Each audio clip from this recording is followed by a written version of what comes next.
El manuscrito de Gregorio Saavedra. España, año 1520.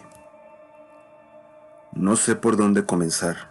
La situación que enfrento va más allá de todo entendimiento, más allá de la lógica, más allá de cualquier conocimiento relacionado con lo poco que se ha investigado sobre el mundo y sus habitantes.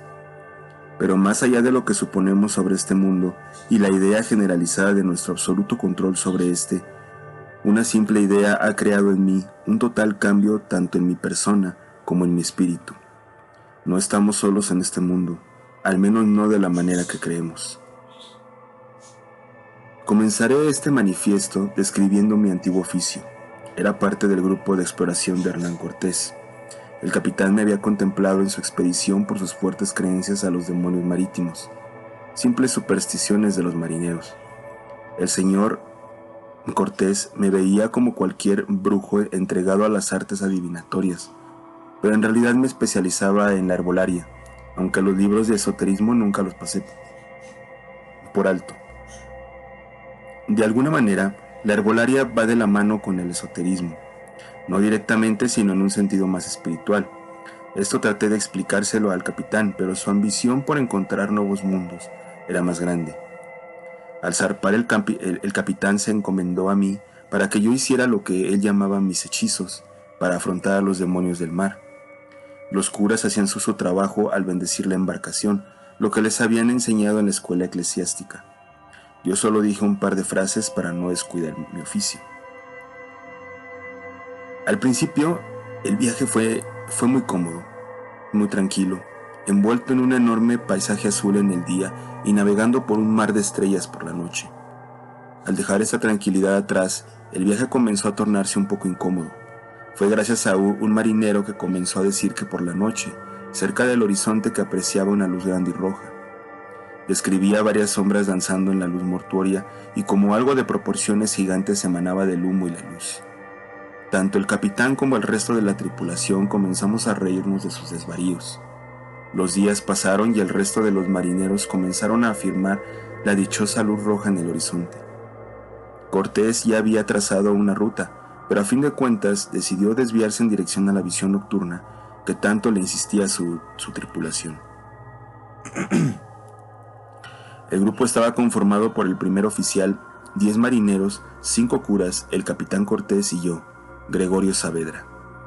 Desde un inicio, el capitán nos había dado esperanzas de una tierra prometida, y así fue, solo que para algunos como yo fue una total sorpresa, pues las tierras que descubrimos resultaron estar ocupadas por una civilización salvaje que aún vestía viejos harapos. Eran hombres altos, de proporciones toscas, morenos y de largas cabelleras negras. Aparte de su complexión, parecían tener una mirada que nos escaneaba de pies a cabeza. Esperábamos hostilidad por haber invadido su territorio, pero fue todo lo contrario. Nos invitaron a su aldea. Anduvimos entre la maleza de una jungla espesa y extraña. Plantas exóticas nos rozaban nuestros rostros y cuerpos.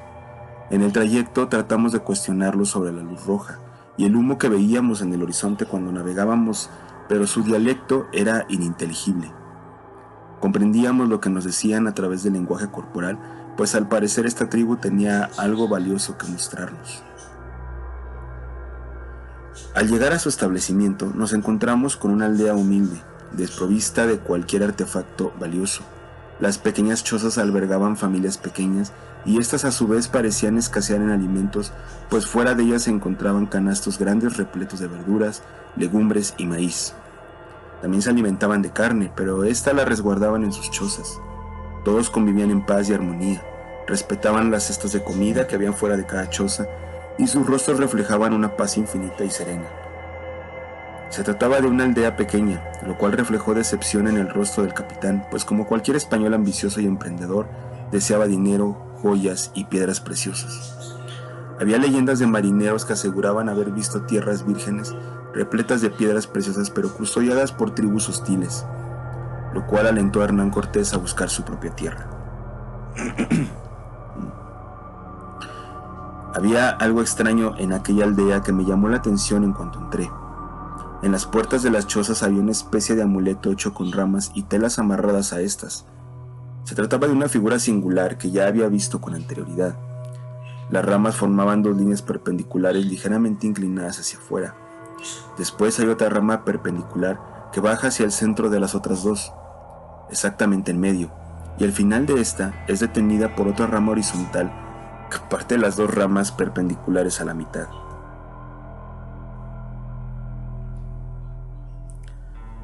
Este símbolo lo vi en una cueva en un viaje que realicé a Évora, Portugal, para ser exactos. En aquella ocasión me encontraba investigando sobre una leyenda de un supuesto alquimista que había logrado contactar entidades de otras dimensiones. Se dice que este hombre logró dejar un regalo en tablillas de piedra acompañadas por un libro donde se detallaban los secretos de un poder incalculable, junto con rituales y conjuros de invocación.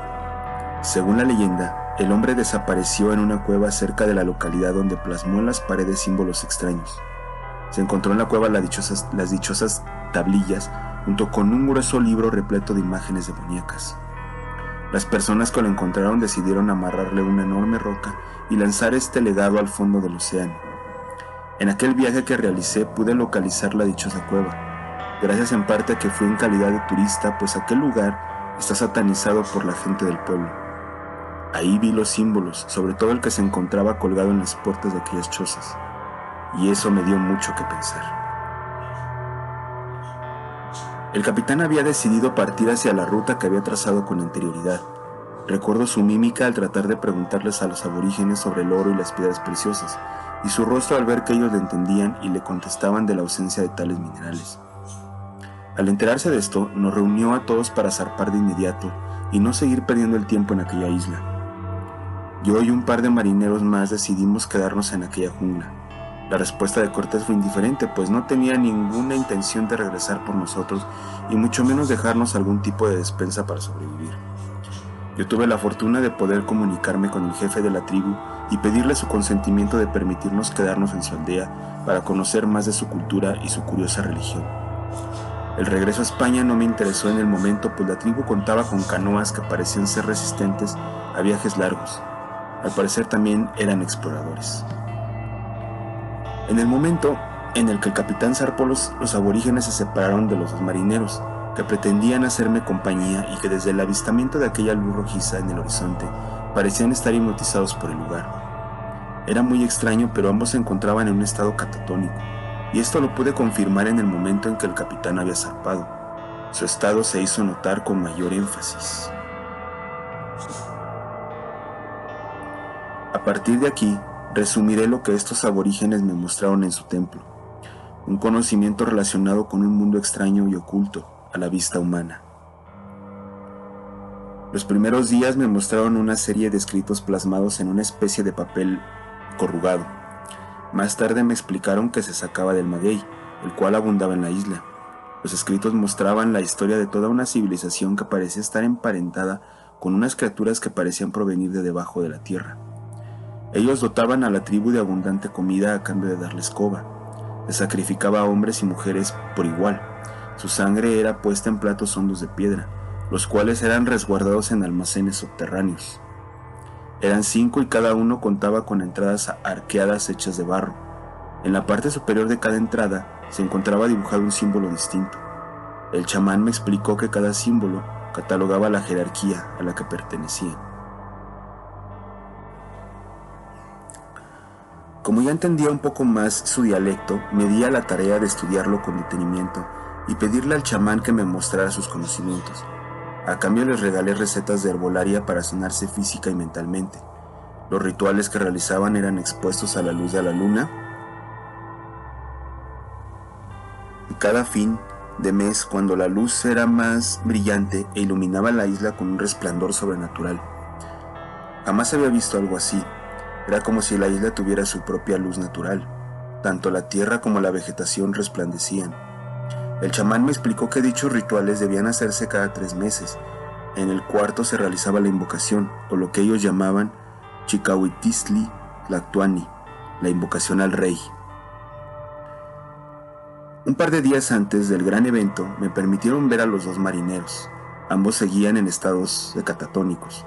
Se encontraban sentados sobre sus talones mirando hacia ninguna parte. El chamán me explicó que habían sido tocados por los dioses y el trance en el que estaban terminaría el día de la invocación. ¿Cuál es el propósito de la invocación?, yo pregunté. Para recibir comida y conocimiento eterno, me contestó. Mis ansias crecían. Deseaba ver aquella invocación a como diera lugar y conocer a los dioses que tanto elogiaban. Nada me tenía preparado para lo que estaba a punto de presenciar. El día finalmente había llegado. A tempranas horas de la mañana las familias de la tribu comenzaron a hacer los preparativos del Chicahuatistli. Comenzaron a recolectar abundante comida de los sembradíos que, según me comentó el chamán, los dioses les enseñaron. Las vestimentas eran de un color carmesí, el cual nunca había visto. Los pliegues de las túnicas eran negros con los símbolos de los dioses hechos con hilos de oro. Al parecer esta tribu tenía muchos secretos y yo estaba a punto de presenciarlos. La noche cayó y la tribu estaba más que lista para recibir a sus dioses. El chamán comenzó con un rezo que movilizó a la gente en su centro ceremonial. Todos se hincaron formando un círculo perfecto. En el centro, el chamán, con un enorme penacho, encendió una pequeña fogata la cual aumentaba conforme decía varias oraciones. De pronto el círculo se abrió para dar paso a los guerreros que traían cargando a los marineros. Ambos hombres seguían en aquel estado de trance. Sus cuerpos parecían muñecas de trapo. Trataron de hincarlos cerca de la fogata, pero la falta de rigidez en sus extremidades les impedía hacerlo. El chamán se acercó a ellos.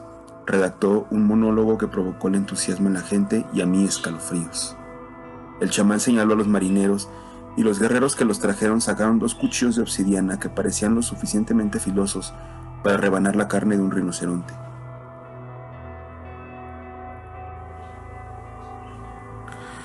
Levantaron los cuellos de los marineros y les cortaron la garganta. Rápidamente 2 mujeres se pusieron debajo de ellos con los platos de piedra y comenzaron a llenarlos. La sangre de los platos fue esparcida en el fuego y entre exclamaciones de una alegría antinatural, el fuego se tornó rojo. Las llamas crecieron varios metros y entre ellas una figura demoníaca comenzó a emerger.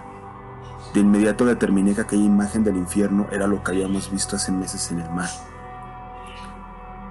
El ser tenía unos cuernos enormes que se extendían a la nuca. El torso parecía humano con 4 extremidades saliendo de él. La parte inferior de este tenía la normal forma de una serpiente. Las caras de la gente se deformaron en risas macabras, al igual que el chamán, quien no dejaba de gritar «¡Tlactuani!». El impacto fue determinante en mi cerebro, el cual no pudo aguantar más y caí desmayado. Al despertar me encontré acostado en una choza.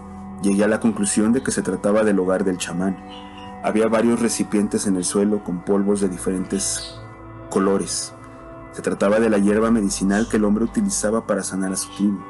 Cerca de ellos se encontraban los papiros con los conjuros para invocar lo que ellos llamaban su rey. Me enderecé lentamente pues la cabeza me daba vueltas y la terrible visión de anoche me llegó determinante. Aquel horrible ser que emergió del fuego, me pareció de lo más diabólico. Sabía que la invocación de los demonios era real y se podía contactar con ellos, pero lo que había presenciado anoche fue aberrante. Todo lo que hemos escrito sobre saberes esotéricos es solo la mitad de lo que realmente es. Este mundo tiene cientos de secretos que mostrar. Estaba por ponerme de pie, pero el chamán apareció de repente. Me preguntaba si me encontraba mejor. Contesté que sí a regañadientes, pues deseaba irme de ese lugar.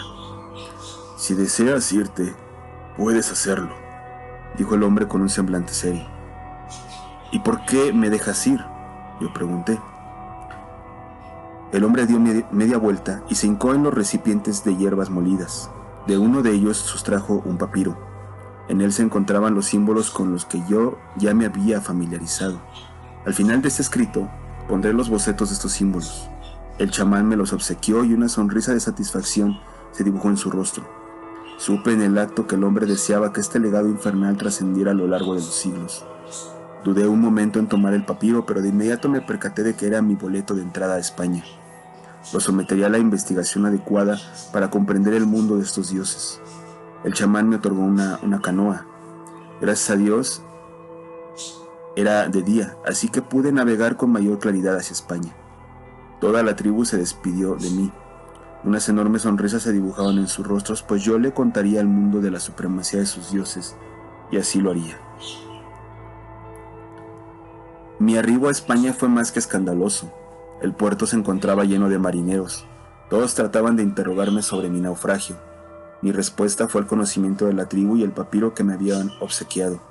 Me llevaron de inmediato a la corte, pues me imputaron crímenes de herejía.